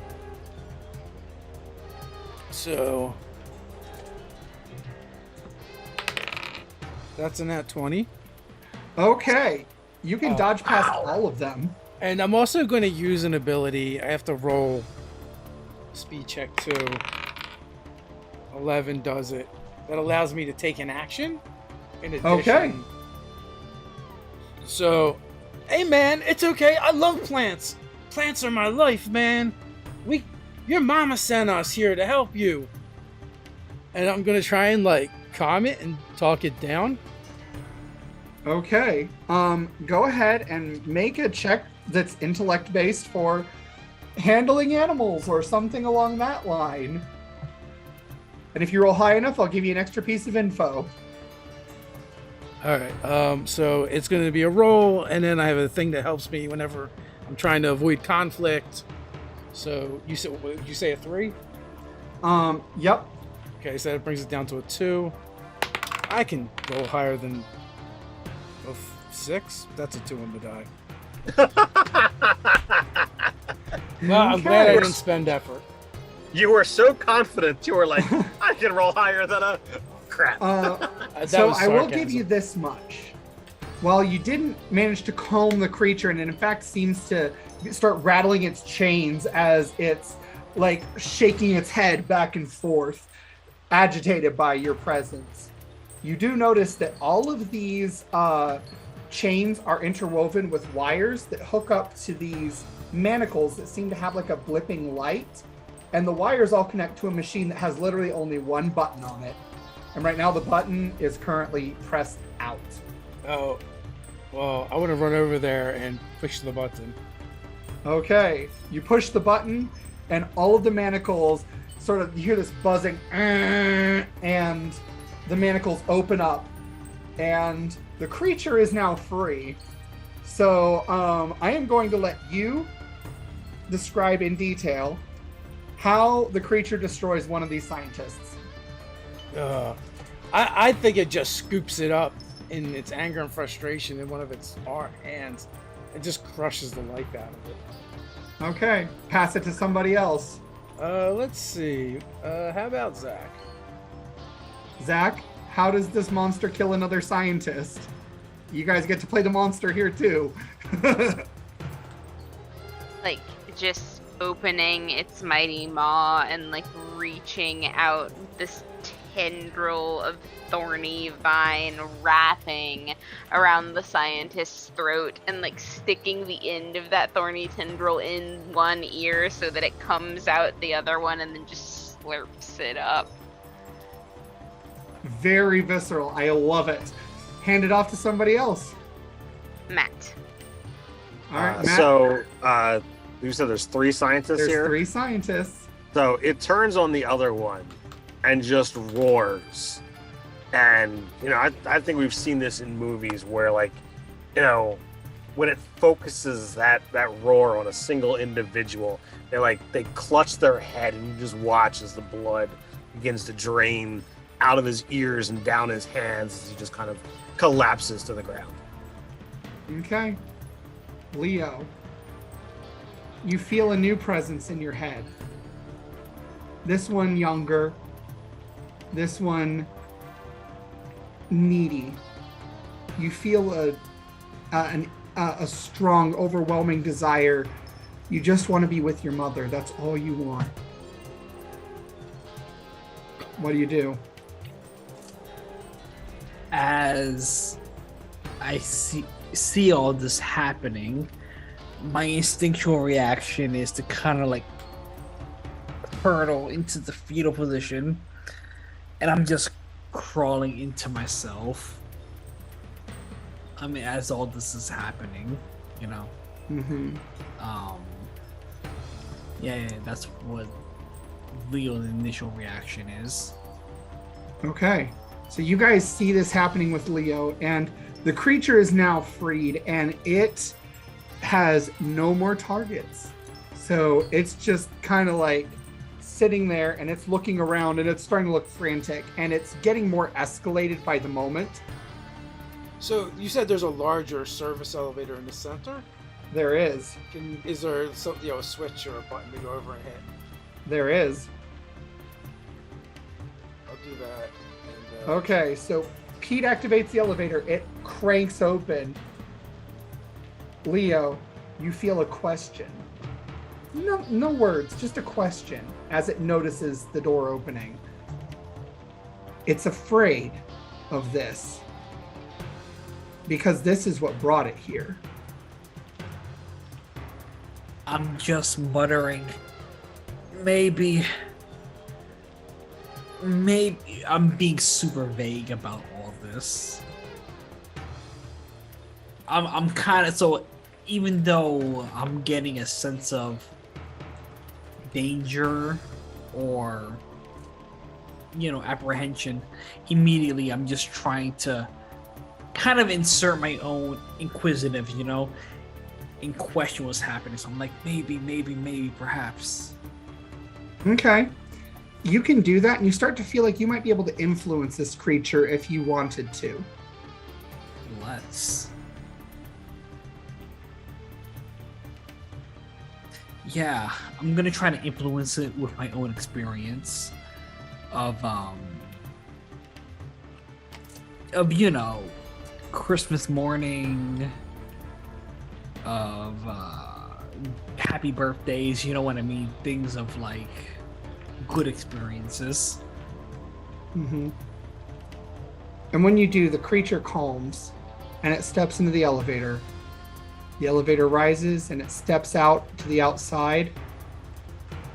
And you see it reunites with the monster that has now left a devastating swath in its wake. There is just carnage everywhere. You see federal vehicles all over the place and police. And coming up behind you as these two creatures sort of unite and start going toward the bog as the sun is just starting to peak up, you hear the voice of the federal agent sort of come up behind you guys and says, you're not ever going to be able to tell anyone about any of this, right? Who would believe us, man? It's just We're a gonna bad think trip. we're high on crack. Mm-hmm. Or organics. He kind of looks knowingly at Pete in particular. I turn over to Pete. I literally just take his bong. Oh! So, you're not going to be able to talk about any of this either, I say, pointing at the bong and just giving my best shit-eating grin. And he looks at all of you, looks at the monsters in the distance, and he's like, it's not that no one would believe me, but it's nobody would care. Are we free to go, sir? Get out of here. Go home. Get some rest. God knows I need it. And To the Enigma van, man. The Hey. Enigma van. I turn 18 in March if you guys are, like, recruiting and shit, and then I'm going to run off. and so you guys go home, I'm having looking to make reunited sure. two ancient creatures with each other again. And that's where we're gonna cut it. I look to make sure that before I run back to the van that Tariq and Keith did make it out of there. So you see there are agents that are helping Keith out of the building. You see Tariq is currently wrapped in a towel and a little bit less muddy. It seems like everyone made it out okay Hell yeah. this time. This Awesome. Thank you everyone for watching. Thank you for running, of course, Steven, and thank everyone for playing our Snipe game, a Halloween Cypher System RPG live play. Next week we'll be back, but not with those bastards. We have another one shot. We're helping out a friend of ours to promote Wormfest, which is a online convention supporting Vast Grim. It's really cool. You'll get to see a little bit how the convention works, in addition to the game that we'll be playing. So with that, until next time, stay nerdy. Stay nerdy. Stay nerdy. Nerdy.